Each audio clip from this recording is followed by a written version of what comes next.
Now the Customs Act. This act provides for levy. Levy is imposition and collection of duty on import of goods into India and export of goods from India. So what we are going to talk about in this act, everything is summarized in these lines. The object of this act is levy and collection. Levy and collection of duty. The most important thing which you have to understand, that this is dealing with the goods only, import and export of goods.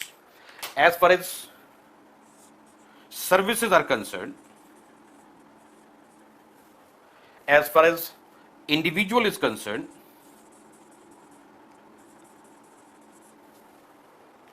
this act does not apply here. It does not apply here. Import, export, rather import, that is subject to GST as well. That is another subject.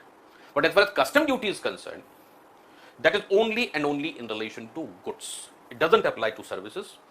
And as far as individual coming to India, individual leaving India, this act does not apply. Okay, so be very clear from as far as every concept is concerned. So this is the act dealing with the goods only. Now if you have experience of international travel, you will find that there is a customs department at every custom port and airport. Why? The custom department does not deal with individual. But any individual coming, any individual going, some goods are there. So the act actually applies in relation to those goods, not in relation to individual. Immigration of individual is not governed by the Customs Act. Though it is handled by the Customs Department, but that is not by the Customs Act. That is governed by other laws. Okay. Now what is most important here, another aspect is the word India. What is India? What is import? What is export?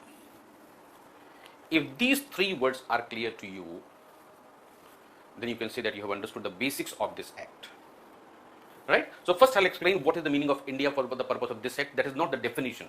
While explaining these three concepts, I'm not referring to any of the definitions, just explaining the concept. Definitions will come later on. Okay?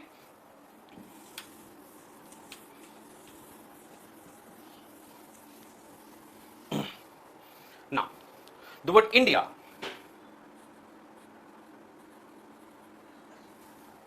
there are two different purposes. That is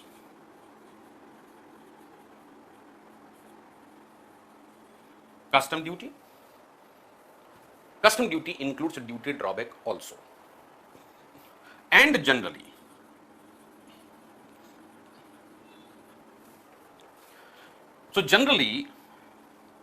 for the purpose of custom duty, India includes Indian territorial waters. So the end of land or the sea coast is not the end of India. It extends up to Indian territorial waters. The real impact of this you will understand a little later. Generally, it extends up to 200 nautical miles from coastline.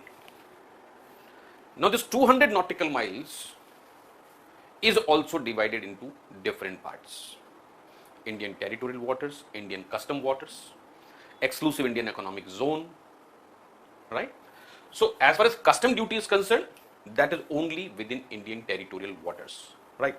So this Indian territorial waters,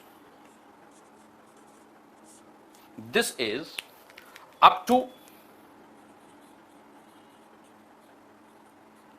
12 nautical miles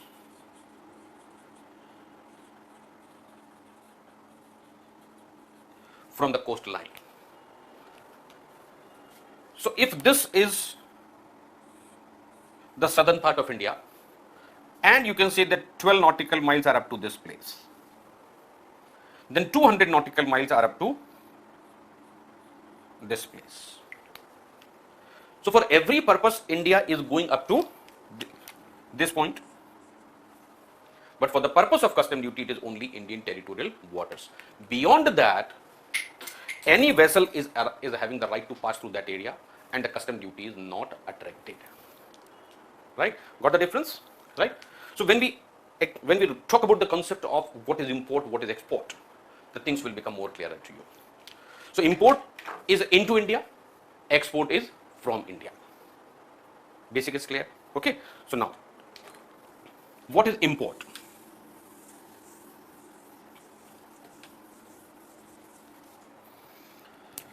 Means, sorry, right now I'm talking about import.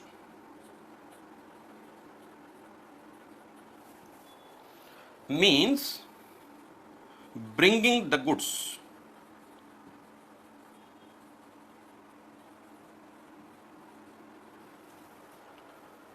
into India from a place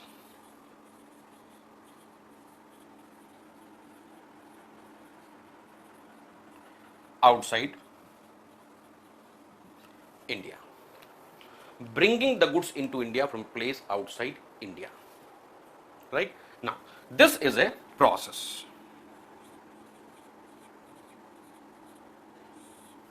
Import is a process. It means it certainly takes some time. Number one, import begins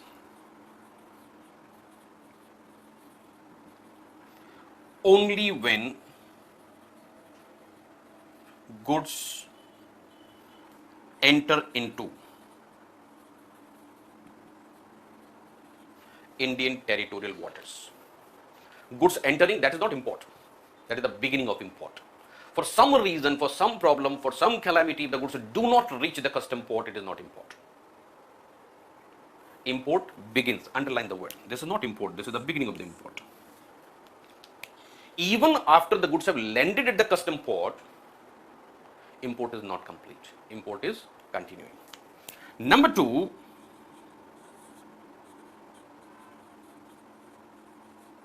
import continues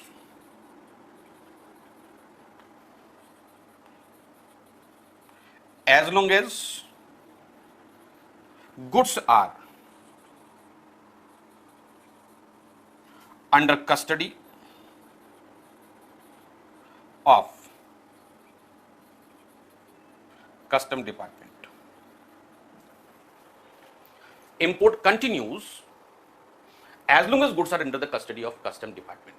So when the custody ends, custody will end only when the goods are removed for home consumption. Home consumption is a technical term. Don't translate that in your local language. So removal for home consumption means on payment of applicable duty, and removal is by order of the officer.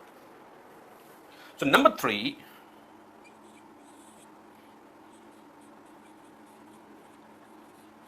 import is complete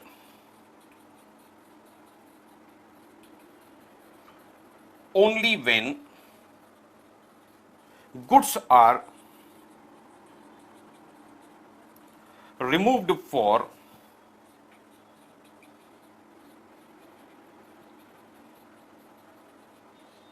home consumption. So removal for home consumption, this is a technical term. What is required for removal for home consumption? Number one,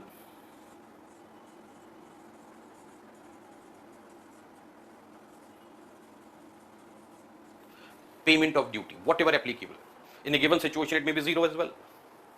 Number B,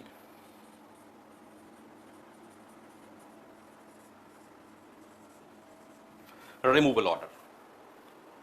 In the later part of the act, we are going to talk about that goods can be removed from the custom port, custom airport for being deposited in the warehouse. But warehouse is again under the custody of the department. Goods are deposited in the warehouse without paying the duty. So warehousing for the purpose of custom check carries a different meaning. Imported goods deposited in the warehouse without payment of duty. I'll give you the reference of all the types of goods or all references in relation to goods which come under the custom check immediately after this. So we have imported goods, we have warehouse goods, we have transit goods, we have transshipment goods, notified goods, specified goods, right? Lot many references are there. I'll explain you all one by one. Okay. So import is a process. What is actually import? Bringing the goods into India from a place outside India. So the very first step for goods being considered as imported goods, the goods should originate from a place outside India. So India is extending up to 200 nautical miles. So goods should originate from a place beyond 200 nautical miles, because up to 200 nautical miles it is India. Then goods entering into Indian territorial waters. Beyond the Indian territorial waters, it's a free zone. Any vessel can pass therefrom. And then, even if the goods have landed in India, goods continue to be under the control of the customs department, and as long as goods are under the control of the customs department, import is set to be continuing. And import is complete only when goods have been removed for home consumption. And removal for home consumption is in 2 steps. First is, applicable duty has been paid. But for payment of duty, there has to be a correct evaluation, correct determination of the amount of duty. So that is assessment. So 2 more things become applicable. Then how many duties are applicable? At what rate? Right? So valuation and assessment both will be there, and then comes only payment of duty. And when the duty has been paid, even then also it is not complete. It becomes complete only when the removal order is made. Then the import is complete. Okay? And goods can be removed for home consumption directly after the arrival, or those goods can be deposited in the warehouse, and from the warehouse those can be removed for home consumption. 2 options are there. Here I said home consumption.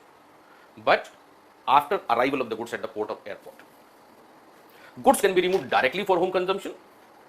Alternatively, these goods can be deposited in the warehouse without payment of duty, and therefrom those can be removed for home consumption. So either way, if the goods are kept in the warehouse, we are saying point number 2, import continues. Once the duty paid, removal order is there, nothing will be done, even if goods are destroyed immediately outside. But if the goods are destroyed, goods are damaged before removal for home consumption, there are provisions in the Act under section 22, 23 where if the goods are damaged, there is reduction of duty. If the goods are destroyed, no duty is payable. Right. So once the goods are out of the control of the customs, even if the goods are destroyed, no refund of duty. Refund of duty question may arise only if the same goods are returned or exported, or there is a specific provision under section 26A. So when the duty is refunded on return or export of the goods, that is referred as duty drawback. For that, we'll talk about in section 74, 75. Okay, so this is what is called import. So this is a process, right? Now, what is called export?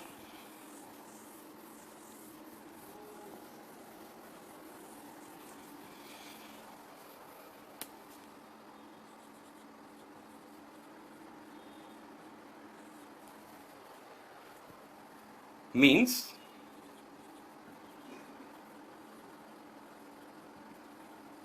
sending goods from India to a place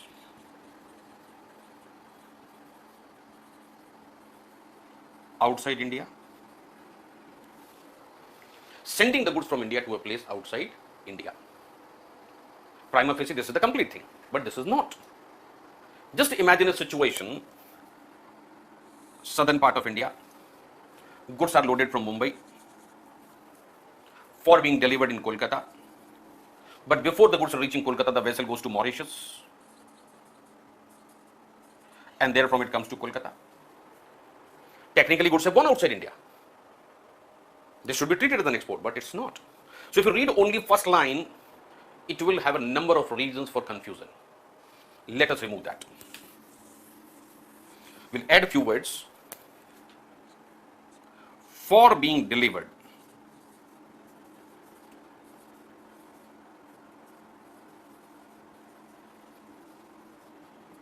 Thereat.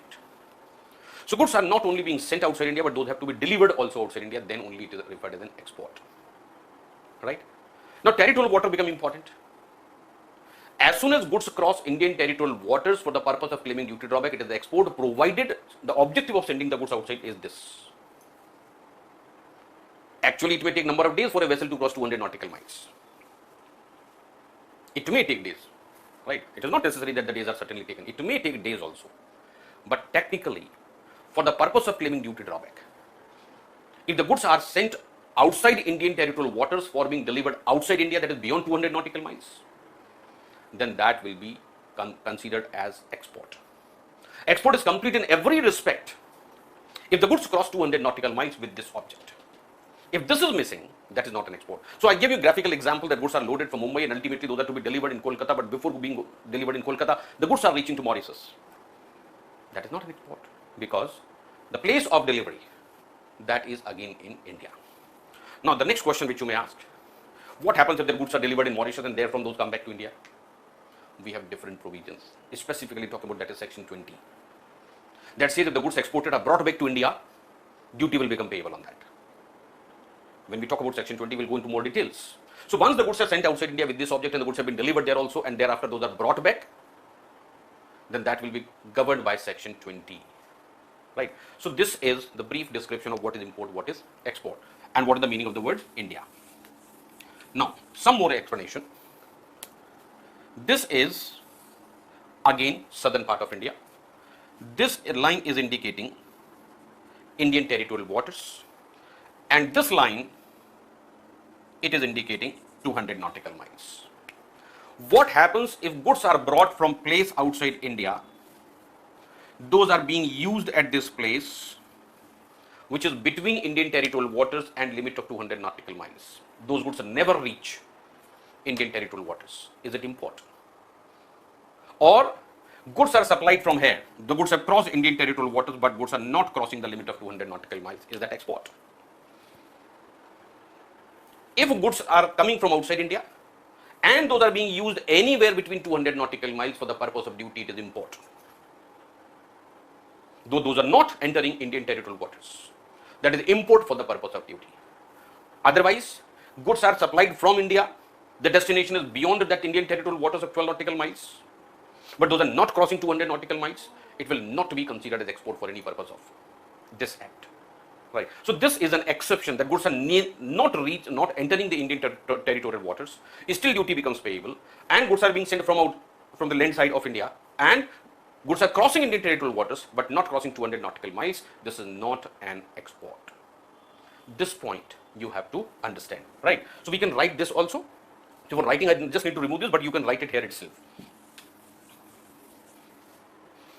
Point number 1. If goods originating from outside India are brought to any place within 200 nautical miles from coastline for being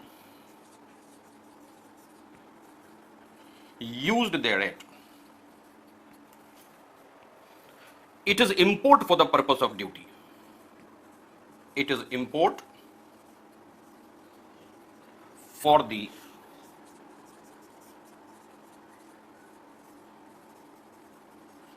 purpose of duty, even if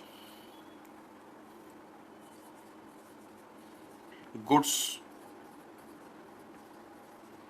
never enter into Indian territorial waters. So the goods originating from outside India, this is the basis. Goods originating from outside India being brought to any place between coastline and 200 nautical miles for being used thereat. What for? For being used thereat. If it is only passing through that, no duty. This is relevant particularly for oil extraction equipments. Oil wells are there, oil rigs. Those are brought from outside India, used within this area, duty becomes payable. Even if the goods never enter into Indian territorial waters. Right? We can write opposite of this also. Goods are being sent outside India and those are used outside the Indian territorial waters but within 200 nautical miles. It will not be considered as export for any purpose. So that is point number 2.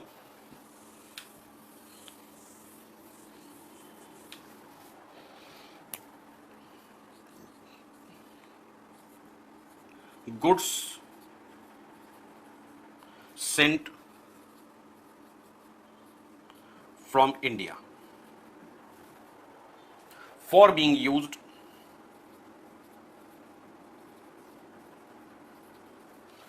at any place outside Indian territorial waters but within 200 nautical miles from coastline. So earlier I explained you 12 nautical miles crossed, it is an export, but the main objective of its being delivered abroad, that is missing. So here what is happening? Goods are sent from India for being used at any place outside Indian territorial waters but within 200 nautical miles from coastline will not be treated as